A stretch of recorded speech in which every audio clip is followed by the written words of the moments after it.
Shpërthimi me tritol. Ky është 38 vjeçari punonjësi i tatimeve në Shkodër që mbeti plagosur.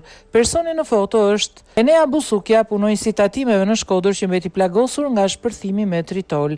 Ngjarja ndodhi mesditën e kësaj të martë në rrugën Ara e Madhe në Shkodër. Policia raportoi se shpërthimi me tritol ndodhi sapo Busukja ndezi makinën dhe se ishte i telekomanduar. Pas ngjarjes, policia tha se gjeti makinë të djegur që dyshohet se i përket autorëve të vendosjes së tritolit.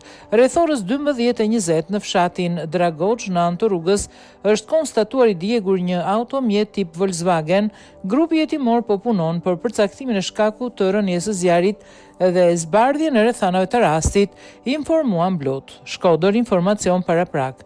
Rreth orës 11:35 në lagjen Doc Mazi, në momentin që shtetasi E B ka ndezur automjetin e tij, ka shpërthyer një lëndë plastse në automjet. Sipas së është dëmtuar shtetasi E B, 38 vjeç, i cili është dërguar në spital dhe aktualisht është jashtë rrezikut për jetën.